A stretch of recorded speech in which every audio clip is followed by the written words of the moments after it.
Hi, it's Mark Bossard. I'm here with Bernie Pawlik. Pawlik Automotive in Vancouver. Vancouver's best auto service experience, voted best in Vancouver by their customers 25 times for auto repair, and we're talking cars. How you doing, Bernie? Doing very well. So, 2013 Subaru Outback. What was going on with this particular vehicle? This vehicle came to our shop for a maintenance service, a couple of other issues, and among the other issues was the check engine light was on. So we did a diagnostic on it and found it needed a catalytic converter replacement. And how we came to that conclusion, there's various trouble codes stored whenever your check engine light comes on. We have a computer that can read those codes and from there make a determination on what's wrong with it by monitoring data and doing further tests. You need to be very clear. Just because it has a code for something doesn't mean that component is wrong. Occasionally, there's a certain code that will show up. You go, yeah, that's that part for sure, because we know that from experience and how it monitors it. But this one is different. So the code is a catalytic converter efficiency code. This is a common code as vehicles get old and catalytic converters wear out. And it's basically telling you the catalytic converter is not doing its job. It's not cleaning the emissions like it's supposed to and needs to be replaced.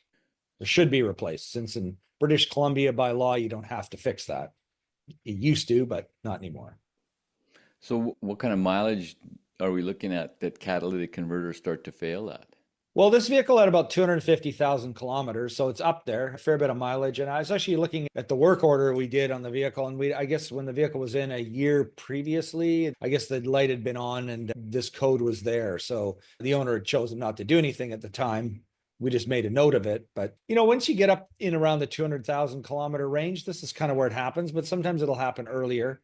And one thing that'll kill a catalytic converter faster than anything is an engine misfire. So if you ever notice your engine's running rough or the check engine light is blinking, which will usually be associated with a rough running engine, that's when you should fix that problem immediately, because catalytic converter failure happens very quickly after that if you don't fix it. So if I don't have to fix it, why would I? Aren't these quite expensive? People are stealing Yeah, them. yeah, it's an expensive job. Never known anyone to steal a Subaru catalytic converter, by the way. I'm sure it's happened, but they're kind of you'll see some pictures in a minute. But yeah, they are very expensive to fix. And in any jurisdiction that doesn't have emission laws, emission testing, you basically don't really need to fix it. But I mean, I don't like it when my check engine light's on my dash. It's bothersome, and when it's on, if another problem occurs, you don't know that problem's occurred because the light is already on for something else. So I think, to me, a lot of times people fix them because they just want their cars to be in good running and good working order. Pretending the problem has gone away doesn't mean like putting tape over the check engine light doesn't make the problem go away, in other words. No, it doesn't. That's for sure. All right, what are we looking at here? Yeah, so this is the old catalytic converter removed from the vehicle. They're expensive on Subarus, on these model Subarus, because the converter is close coupled with the rest of the exhaust. So if we look at those black openings there, that's where the exhaust manifold bolts right up to the cylinder heads. So we're getting the hot exhaust right out of the engine. It goes through those metal pipes, those nicely formed pipes. It's basically a header, goes into a collector where all exhaust mixes, and then it goes into that rusty thing on the end, and that's the catalytic converter.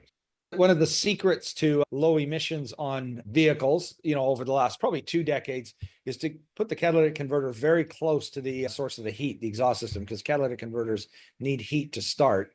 Back in the 70s, when they started putting them in, catalytic converters were halfway under the vehicle, and it would take a few minutes for the engine to warm up sufficiently for the converter to actually light up. So it makes a lot of sense to put the converter close by, but it's more expensive and trickier to repair. So what is the catalytic converter actually doing? Well, as exhaust flows past the catalytic converter, it basically converts pollutants like carbon monoxide, leftover hydrocarbons. This is basically unburnt fuel, and oxides of nitrogen, which is basically a part of the combustion process. It converts them all into basically CO2 and water. So it basically cleans it. It's kind of miraculous. I mean, as the exhaust flows past it, and it's moving fast, especially when you accelerate hard. Basically, it's a chemical reaction.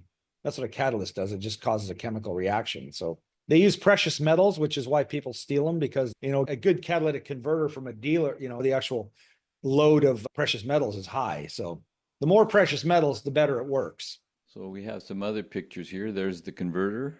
There's a converter in a close-up, and you can see a couple of holes in the converter, one on the left, one on the right.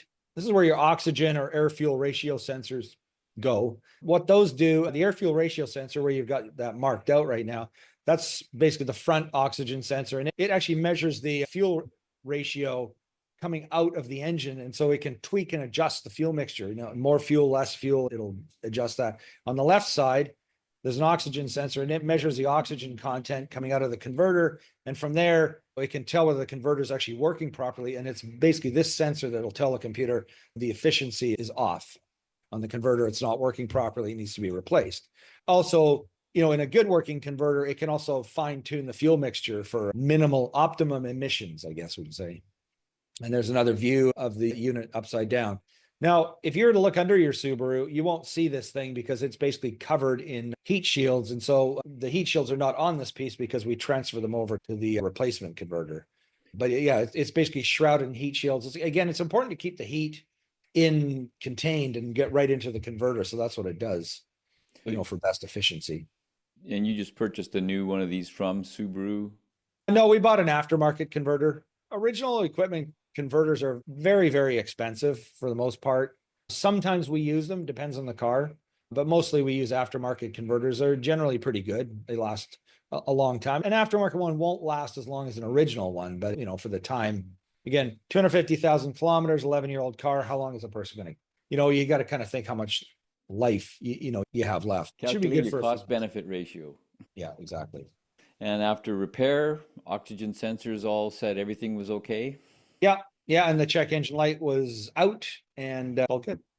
So if you're looking for service for your Subaru in Vancouver, the guys to see are Pawlik Automotive. You can book online at pawlikautomotive.com, or you can call them at 604-327-7112 to book your appointment. You have to book ahead. They're always busy. Pawlik Automotive in Vancouver, BC, Canada. Thanks so much for watching and listening. Thanks, Bernie. Thanks, Mark. Thanks for watching.